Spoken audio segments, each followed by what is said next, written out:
تمام تعریفیں اللہ تعالیٰ جل جلالہ کے لیے، درود و سلام نبی اکرم نور مجسم شفیع معظم احمد مجتبیٰ جناب حضرت محمد مصطفیٰ اعلیٰ تحیت و ثنا کی ذات والا صفات کے لیے حمد و صلات کے بعد، عزیز دوستو، بزرگوں اور بھائیوں،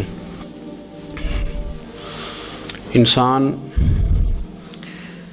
کبھی کبھی اس طرح کرتا ہے کہ وہ اپنے لب و لہجے سے، گفتگو سے، میل ملاپ سے لوگوں کو مطمئن تو کر لیتا ہے، لیکن اس کی قلبی واردات کیا ہے، اس کے اندر تقویٰ کتنا ہے، نیکی کتنی ہے، پرہیزگاری کتنی ہے، اس سے وہ آگاہ ہوتا ہے۔ وہ بہت ساری چیزوں کو لوگوں سے چھپا تو لیتا ہے، لیکن اپنے آپ سے نہیں چھپا پاتا، اپنے رب کریم سے نہیں چھپا پاتا۔ پھر یہ ہوتا ہے کہ وہ جھوٹی تسلیوں سے اور اپنے نفس کی جھوٹی دلیلوں سے اپنے آپ کو راضی کرتے کرتے اس مقام پہ پہنچ جاتا ہے کہ وہ ٹوٹ کے بکھرنے کے قریب آ جاتا ہے۔ اسلام ایمان کی، عقیدے کی، روحانیت کی بات کرتا ہے، اور یہ ساری چیزیں انسان کے دل کے ساتھ تعلق رکھتی ہیں۔ دنیا میں بہت سارے لوگ ایسے ہیں جو کسی وجہ سے اپنا دین ظاہر نہیں کر سکے، بتا نہیں سکے، لیکن ان کے اندر ایمان تھا، تو رب کریم قیامت کے دن انہیں ایمانداروں کے ساتھ ہی کھڑا کرے گا، حالانکہ وہ بتا نہیں سکے، سکھا نہیں سکے، اللہ تعالیٰ انہیں ایمانداروں کے ساتھ ہی کھڑا فرمائے گا۔ تو یاد رکھنے کی بات یہ ہے، سمجھنے کی بات یہ ہے کہ اپنی قلبی واردات پر، اپنے دل پر، اپنے باطن کی کیفیات پر نظر رکھی جائے، اور جتنی کمزوریاں اور کوتاہیاں ہیں ان سے اپنے آپ کو بچایا جائے، اور بہت ساری ایسی چیزیں جو نقصان کا باعث ہیں، ہم کہہ کے اپنے آپ کو مطمئن تو کر رہے ہیں لیکن ہمارے دل کو، روح کو نقصان دے رہی ہیں، ان سے بچا جائے۔ قرآن حکیم فرقان حمید نے ارشاد فرمایا، سورہ ملک کے اندر فرمایا، وَأَسِرُّوا قَوْلَكُمْ، تم کوئی بات چھپا کے کرو، اَوْ اجْهَرُوا بِهِ، یا اعلانیہ کرو۔ اگر سمجھنے کے لیے انسان کو کوئی چیز درکار ہو نا، تو میرا خیال ہے کہ یہ آیہ کریمہ کافی ہو جائے اس کے لیے۔ فرمایا وَأَسِرُّوا قَوْلَكُمْ، تم کوئی بات بڑی چھپا کے کرو، اَوْ اجْهَرُوا بِهِ، یا اعلانیہ کرو، یہ سمجھ لو، اس پر غور کر لو کہ اِنَّهُ عَلِيمٌ بِذَاتِ الصُّدُورِ، رب تو دلوں کے حال جاننے والا ہے۔ تم اعلانیہ کرو یا چھپا کے کرو، وہ تو جانتا ہے، علیم بذات الصدور، وہ تو دلوں کے حال جاننے والا ہے۔ تم بے شک اونچا کرو، بے شک آہستہ بولو۔ آیت نازل کب ہوئی؟ شان نزول بھی بڑا انوکھا ہے۔ مشرکین مکہ رسول کریم صلی اللہ علیہ وسلم کے بارے میں معاذ اللہ باتیں کرتے تھے، تو حضور اللہ کے دیے ہوئے علم سے انہیں جان لیا کرتے تھے۔ ایک دن وہ باتیں کر رہے تھے، تو باتیں کرتے کرتے نا مشرکین مکہ نے عجیب بات کر دی، نادان تھے نا، جانتے نہیں تھے، عجیب بات کر دی، کہنے لگے آہستہ بولو، کہیں محمد صلی اللہ علیہ وسلم کا رب سن نہ لے، آہستہ بولو، اونچی بات نہ کرو، کہیں مصطفیٰ کریم علیہ السلام کا خدا سن نہ لے۔ تو اللہ نے آیت نازل کر دی، فرمایا نادانو وَأَسِرُّوا قَوْلَكُمْ اَوْ اجْهَرُوا بِهِ، آہستہ بولو یا اونچا بولو۔ اور شارحین نے، مفسرین نے لکھا ہے نہ بھی بولو، آہستہ بولو یا اونچا بولو، یا بے شک تم کوئی بات زبان سے ادا نہ بھی کرو، انہو علیم بذات الصدور، رب تو تمہارے دلوں کے حال جاننے والا ہے، اسے تو پتہ ہے تم نے سینے میں کیا چھپایا ہے، حسد چھپایا ہے کہ رشک چھپایا ہے، عداوت چھپائی ہے کہ محبت چھپائی ہے، اسے تو پتہ ہے، اسے خبر ہے، اس لیے کہ وہ نظر ہی تمہارے دل پہ رکھتا ہے، اسے پتہ ہے تمہارے اندر کیا ہے۔ ہم لوگوں نے نا اپنی سارے معاملات دنیا داروں سے، لوگوں سے، یاروں سے، دوستوں سے وابستہ کر لیے۔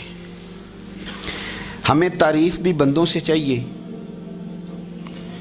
ہمیں اچھے ہونے کا جو ڈگری ہے وہ بھی بندوں سے چاہیے. ہم بندے بڑے نیک ہیں، یہ بھی لوگ کہیں تو پھر ہم مطمئن ہیں. ہم صحیح راستے پہ چل رہے ہیں، یہ سند بھی بندوں سے چاہیے. ہر بات پر اعتماد خلق، ہر وقت لوگوں پر ہی دھیان، لوگوں پر ہی توجہ، لوگوں کے معاملات ہی ڈسکس کرنا. بھئی یہ تو تیرے ذمہ ہی نہیں. تجھے تو کہا گیا ہے کہ وَمَن يَتَوَكَّلْ عَلَى اللَّهِ، تو اپنے رب کی ذات پر بھروسہ کر، فَهُوَ حَسْبُهُ، وہ تیرے لیے دنیا میں بھی کافی ہو جائے گا، آخرت میں بھی کافی ہو جائے گا.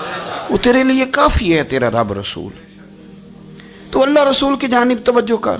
ہماری ساری معاملات بندوں کے ساتھ مطلب فلانے کو کیا مل رہا ہے، فلانا کدھر جا رہا ہے، فلانے کے پیسوں پہ میرا کتنا حق ہے، فلانا آگے نکل گیا، فلاں پیچھے رہ گیا، فلاں نے محبت سے نہیں دیکھا، فلاں نے یہ کر دیا. آپ ساتھ چھوڑیں. یہ تو ہر وقت تو ذکر آپ کو اللہ کا کرنا تھا. یا ایھا الذین آمنوا اذکروا اللہ ذکرا کثیرا وسبحوہ بکرۃ واصیلا. یہ جو آپ ہر وقت بندے کر رہے ہیں یہ تو آپ کو حکم ہی نہیں ہے. آپ نے تو ہر وقت اللہ اللہ کرنی تھی. تو جو کام کرنے کا تھا وہ چھوڑ دیا، جو نہیں کرنا چاہیے تھا اس پہ بحث شروع کر دی.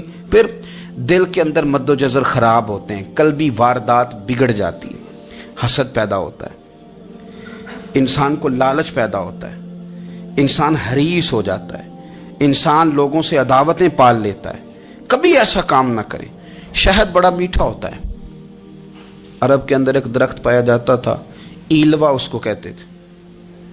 اس طرح ہمارے ہاں نیم نہیں ہوتی، کڑوا ترین اس کا ذائقہ ہوتا ہے.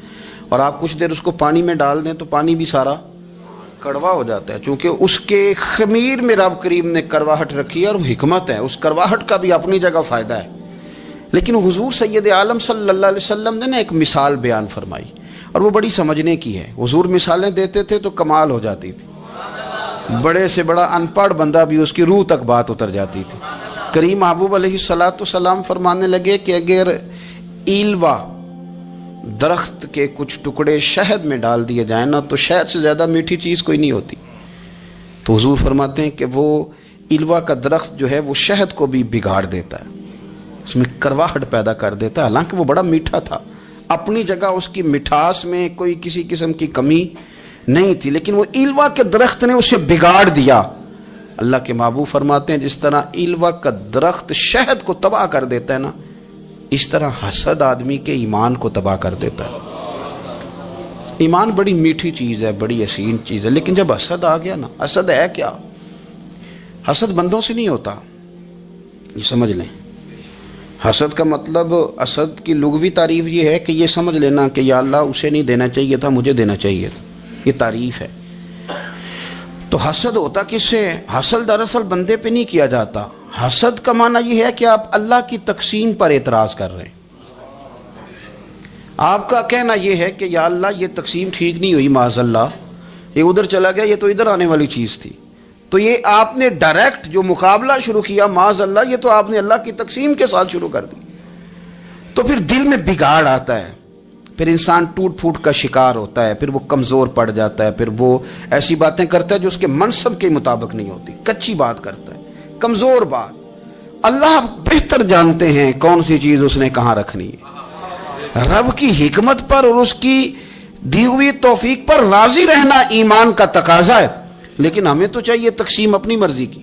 ادھر کیوں چلا گیا، ادھر آنا چاہیے تھا. بھئی آپ کو یہ کس نے حق دیا ہے؟ مالک نے جو چاہا، جب چاہا، جہاں چاہا اپنے فضل سے عطا فرمایا. حسد، اور پھر اس کے اگر کوئی حسد نہیں کرتا تو لالچ شروع کر دیتا ہے. وہ کہتا ہے کہ یہ جو اس کا مال ہے اس میں میرا بھی حق تھا، یہ تو مجھے ملنا چاہیے تھا. آپ یقین کریں کہ بندے بندوں سے کم پیار کرتے ہیں، جیبوں سے زیادہ پیار کرتے ہیں. تو اس بندے کو تو کوئی نقصان نہیں جس کے ساتھ آپ نے تعلق رکھا ہوا ہے جیب کا، لیکن آپ بڑے کمزور ہو گئے. آپ جب لالچ کر لیا، نفسانیت میں آ گئے تو آپ کمزور پڑ گئے. آپ نے مطلب کیا، آپ کا کیا خیال تھا کہ رب کی بارگاہ سے کوئی کم ملنے والا تھا جو بندوں پہ اتنی توجہ کر لی؟ حضرت بہلول دانا رحمۃ اللہ علیہ نے کیا خوبصورت انداز ہے. رب کریم کے بندوں کی باتیں اللہ کے لشکروں میں سے لشکر. کیا سوچ تھی، کیا نظریہ تھا، کیوں یہ لوگ اتنے مضبوط تھے، فکری طور پر مضبوط تھے، فکری طور پر. ہارون رشید حج کر کے واپس آ رہا ہے. حضرت بہلول دانا راستے میں بیٹھے ہیں، ملاقات ہو گئی، کہنے لگا حضور کوئی حکم ہو تو بتائیے گا۔ فرمانے لگے کوئی نہیں، تو جا اپنا کام کر۔ بادشاہ ہے، یا کسی کو کارڈ مل جائے تو وہ لوگوں کو دکھاتا پھرتا ہے، وزیر صاحب نے خود دیا ہے۔ بادشاہ وقت خود کہہ رہا حضرت کوئی حکم ہو تو؟ فرمایا نہیں، اللہ خیر کرے گا۔ تو کہنے لگا حضور میں نے سنا ہے آپ مقروض ہیں، تو بتا ہی دیتے۔ تو آپ مسکرا کے فرمانے لگے تیرا کیا خیال ہے بھلا؟ کہنے لگے حضور کس بابت؟ فرمانے لگے تیرا کیا خیال ہے کہ اللہ ہارون رشید کو دے گا اور بہلول دانا کو بھول جائے گا؟ تیرا کیا خیال ہے؟ رب کریم ہارون رشید کو تو دیتا جائے گا اور بہلول دانا کو بھول جائے گا؟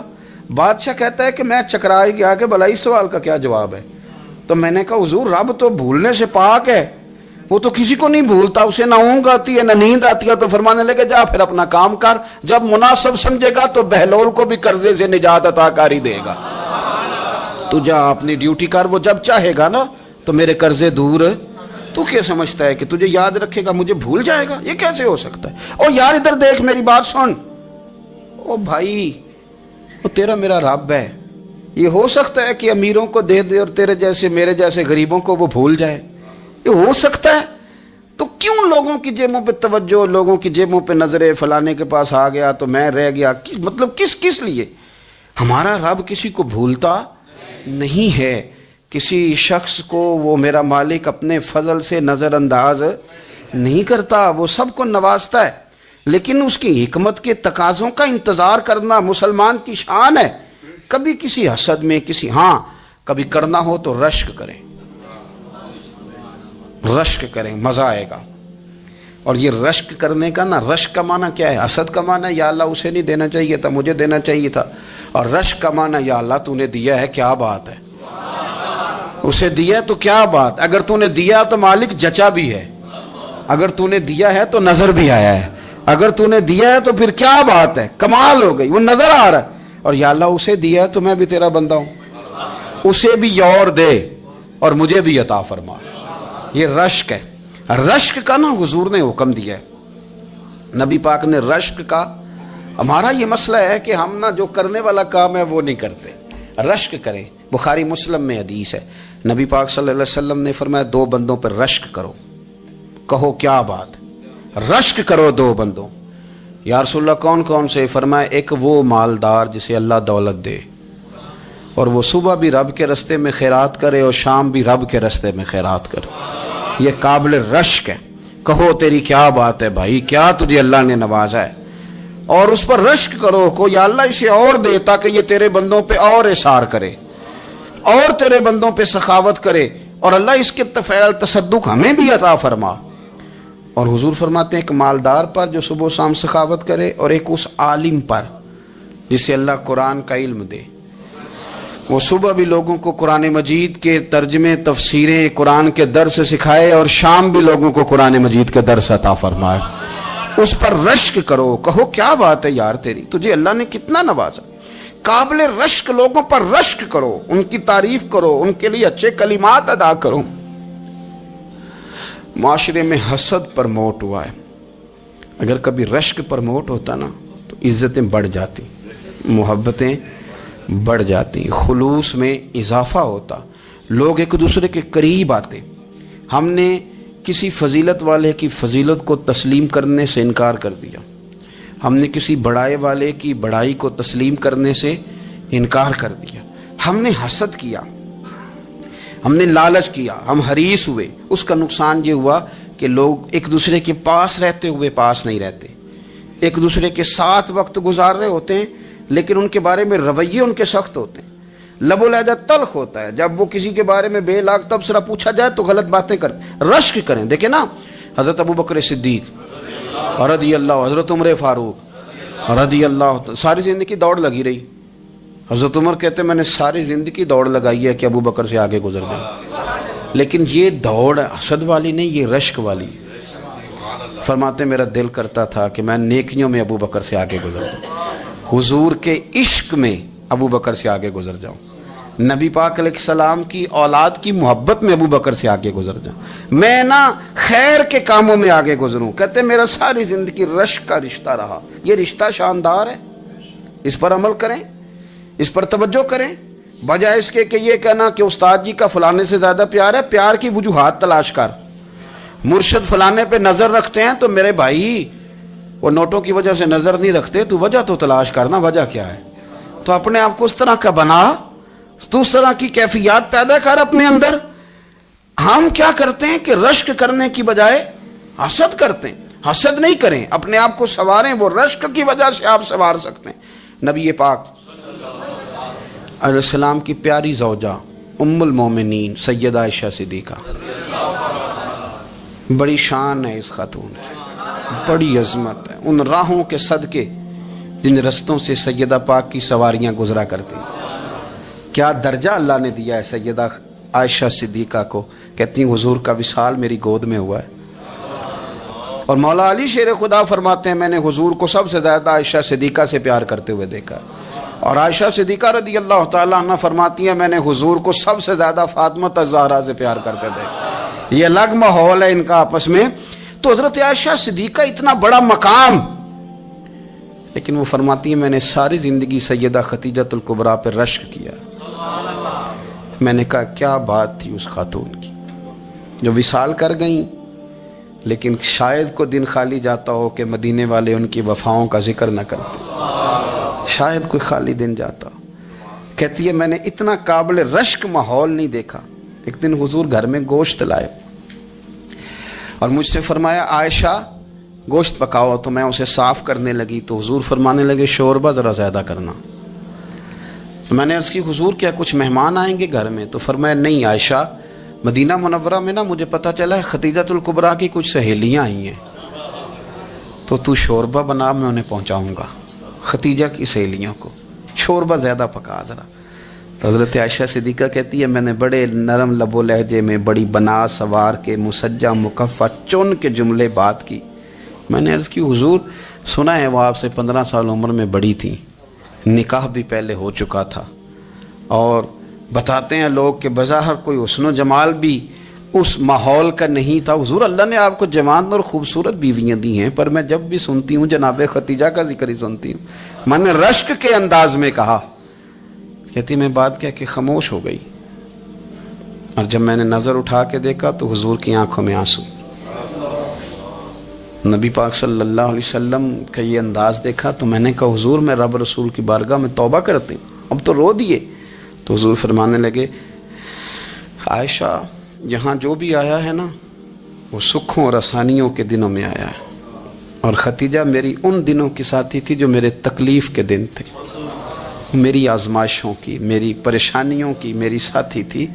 جب لوگ مجھے تکلیف دیتے تھے میں گھر جاتا تھا تو مجھے کہتی تھی حضور آپ تو صلہ رحمی کرتے ہیں، غریبوں کا بوجھ اٹھاتے ہیں، آپ تو لوگوں کے ساتھ محبت سے پیش آتے ہیں، حضور آپ پریشان نہ ہو، آپ کا رب آپ کو ہمیشہ عزتیں ہی عطا فرمائے گا. فرمایا وہ میری تکلیفوں کی اسے کیسے. میرے بھائی رشک کیا لوگوں نے ایک دوسرے پر، حسد نہیں کیا. ہم تو نا جی اپنی مرضی کے فیصلے کرتے کرتے پیچھے رہ گئے. ہم نے لوگوں کو پیچھے کرنے کا سوچا تھا لیکن ہم سب سے پیچھے رہ گئے. ہم نے سیاست اور سازش کی تھی کہ کچھ لوگوں کے دلوں پہ پیر رکھ کے میں اپنا قد اونچا کروں گا، کچھ کے سینوں پہ پیر رکھ کے، لیکن ایسا نہیں ہوتا، یہ ہوتا نہیں. آپ کسی کی جگہ نہیں لے سکتے اس لیے کہ رب نے سب کی جگہ اپنی اپنی بنائی ہوئی، سب کی جگہ. ہاں ایسا ضرور ہوتا ہے کہ کئی دفعہ نا ہم اپنے مقام کو گرا لیتے ہیں. وہ کسی نے کہا تھا کہ ایسا نہیں کہ تیری جگہ کوئی اور آ گیا، لیکن تیرا مقام بھی اب تیرا نہیں رہا. ہوتا یہ ہے کہ ہم نہ گرا لیتے ہیں اپنے آپ کو. اگر ہم رشک کا ماحول پیدا کریں، رشک کا، اور ہم کہیں کہ کیا بات ہے میں بھی سفر کروں گا، اس جانب جاؤں گا، بجائے یہ کہنا کہ فلاں آدمی بڑا آگے نکل گیا ہے، یہ کر کے نکل گیا ہے، وہ کر کے نکل گیا ہے، یہ کہنا کہ یار میں بھی رب کریم کی اس مدد کو تلاش کرتا ہوں جس کی برکت سے اللہ نے اس پر فضل فرمایا ہے. امام غزالی فرماتے ہیں 3 لوگوں میں حسد زیادہ ہوتا ہے، بغض زیادہ پیدا کر لیتے ہیں. اب چونکہ مضمون ہے تو ساری بات کھول کے ہی کرنی پڑے گی نا. فرماتے ہیں 3 لوگوں میں حسد، بڑے عہدے والوں میں حسد زیادہ ہوتا ہے. یعنی صوبائی وزیر کہتا ہے کہ حق میرا ویسے وفاقی وزیر کا تھا، اور وفاقی وزیر کہتا ہے کہ جتنا میرا تجربہ ہے نا مجھے بنایا وزیر اعظم ہی جاتا تو بات ٹھیک تھی. حسد زیادہ، بڑے عہدے والوں میں حسد. اور امام غزالی فرماتے ہیں مالداروں میں حسد زیادہ ہوتا ہے. غریب نے غریب سے کیا جلنا ہے؟ جلنے کو شے ہی کوئی نہیں، کس سے جلیں گے؟ تو غریب تو بیچارہ 4 روٹیاں ہوتی ہیں تو کہتا ہے چلو ٹھیک ہے آ جاؤ، دونوں مل کے بیٹھ جاتے ہیں۔ غریبوں کے دوست بھی غریب، امیر حسد کرتے ہیں، وہ سودے پہ سودا کرتے ہیں، وہ ایک دوسرے کی کمزوریاں بیان کرتے ہیں۔ میں نے گاہکوں کو نفع لیتے دیکھا ہے، فلانے سے مال لیتے تھے جی، اس نے بڑا تنگ کیا تو کہتا ہے اسی طرح کا تو مجھ سے خریدا کر۔ لوگ استعمال کر جاتے ہیں، وجہ بیچ میں کیا ہوتی ہے؟ حسد، عداوت، خرابی ہوتی۔ اور تیسری بات امام غزالی نے شاید میرے لیے کہی ہے، امام غزالی فرماتے ہیں علماء میں حسد بڑا ہوتا ہے، عہدیداروں میں، مالداروں میں اور علم والے لوگوں میں۔ وہ بھی اللہ کی تقسیم پر راضی نہیں ہوتے، چونکہ وہ سمجھتے ہیں مجھے یہ لفظ آتے ہیں، میری قابلیت زیادہ ہے، میں زیادہ پڑھا لکھا ہوں تو یہ منصب بھی میرا تھا، یہ کام بھی میرا تھا، یہ بھی میرے پاس ہونی چاہیے۔ ایسا نہیں ہوتا، یہ تو رب کریم کی عطا ہے۔ میں کئی دفعہ کہہ چکا ہوں کہ کام لینے پہ آئے تو میرے جیسے بیکار آدمی سے کام لے لے، یہ اس کی عطا ہے۔ اب ہمیں کرنا کیا ہے؟ ہمیں اس کی تقسیم پر راضی رہنا ہے، اس کی تقسیم پر قربان جائیں۔ رسول پاک علیہ السلام سے صحابی نے پوچھا حضور عزت کیا ہے؟ فرمایا جو رب نے تجھے دیا اس پہ راضی ہو جا، اللہ عزت عطا کر دے گا۔ قناعت کر، جو اللہ نے تجھے دیا اس پر قناعت کر، اللہ تجھے عزت دے دے گا۔ حضور ذلت کیا ہے؟ فرمایا لوگوں سے لالچ نہ رکھنا، تو ذلیل ہو جائے گا، لالچ نہ کر۔ تیزی کے ساتھ پروموٹ ہوتی ہیں چیزیں، ہمیں سازش کرنی آتی ہے، ہمارا خیال ہوتا ہے کہ میں نے دوسروں کے پیسوں پہ کاروبار کرنا ہے، ہمارا خیال ہوتا ہے کہ پالٹی ڈال کے روٹی کھانی ہے، ہمارا خیال ہوتا ہے کہ کسی بندے کو کس طرح استعمال کرنا ہے۔ یاد رکھ لینا، کبھی بات نہ بھولنا، جو لوگوں کو استعمال کرنا چاہتا ہے وہ ساری زندگی استعمال ہوتا رہتا ہے۔ جو کسی شخص کو کسی مقام پر رسوا کرنا چاہتا ہے اپنی عزت بچا نہیں پاتا۔ جو آدمی لوگوں کو حقیر جانتا ہے اللہ اسے کبھی عزتیں عطا نہیں کرتا، وہ گڑھوں کے اندر گرتا چلا جاتا ہے۔ یاد رکھیں جو عزتیں دینی شروع کر دے رب اسے باعزت بنا دیتا ہے، جو پیار کرنا شروع کر دے معاشرے میں لوگ اس سے پیار کرنے لگ جاتے۔ جو کسی دیکھیں اگر ہم وہاں سے مانگے جہاں سے سب کو ملتا ہے تو پھر بندوں پر اتنی نظر رکھنے کی ضرورت باقی رہتی نہیں ہے۔ ادھر دیکھیں رشک کریں گے تو لالچ سے بھی بچیں گے، حسد سے بھی بچیں گے۔ بخاری مسلم میں حدیث ہے، حضرت ابو ہریرہ رضی اللہ تعالیٰ عنہ کہتے ہیں ہم حضور کی بارگاہ میں حاضر تھے تو کچھ غریب لوگ حاضر ہوئے، غربا۔ انہوں نے عرض کی یا رسول اللہ صلی اللہ علیہ وسلم ایک گزارش کرنے آئے۔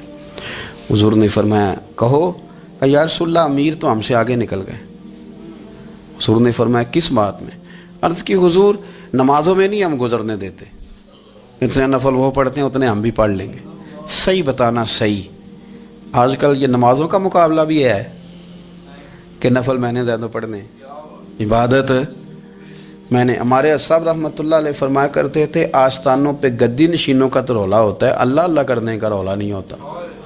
یہ تو شور ہوتا ہے کہ سجادہ میں ہوں سجادہ، اور سب نے کوئی نہ کوئی کہانی سنائی ہوتی، کہتے نہیں ابا جی مجھے کہہ گئے تھے کان میں، دوسرا کہتا نہیں مجھے لکھ کے دے گئے تھے، تیسرا کہتا تمہیں تو پتہ ہی نہیں، تم تھے ہی نہیں، عمرے پہ تو میرے ساتھ گئے تھے، جو میرے ساتھ ان کا معاہدہ ہوا وہ خانہ کعبہ میں ہوا ہے، لہذا میرا پہلا نمبر ہے۔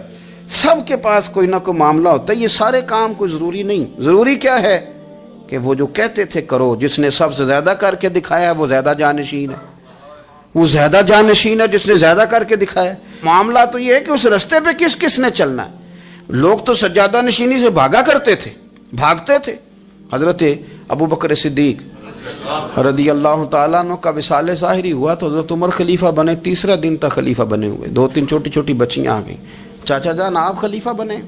فرمایا ہاں۔ چلو پھر عصر کے بعد ابو بکر ہمارے گھر جاتے تھے۔ فرمایا پتر تمہارے گھر کیا ہے؟ کہنے لگی ہم یتیم ہیں، ہمارا بھائی کوئی نہیں۔ ابو بکر روز عصر کے بعد آتے تھے، ہماری بکریوں کا دودھ دھو کے ہمیں دے جاتے تھے، کچھ بیچ کے گزارا کر لیتی تھیں، کچھ پی لیتی تھیں۔ چچا 3 دن ہو گئے، میری اماں بھی روتی ہے، بہنیں بھی روتی ہیں، آپ چلیں گے؟ تو جناب سیدنا عمر فاروق کہتے ہیں میں نے دستار سر پہ رکھی اور پٹکا میں نے اپنے کندھے پہ رکھا، بیٹیاں آگے میں پیچھے روتے جا۔ ایک صحابی نے پوچھا عمر کیوں رو رہے ہو؟ کہنے لگے یار یہ ابو بکر کتنا مشکل رستہ دے کے گیا، کتنا مشکل رستہ ہے اس کے طریقے پہ چلنا۔ یہ لوگ تو سجادہ نشینی اتنا کٹھن کام تھا، لوگ بھاگا کرتے تھے۔ شوق آ گیا، اب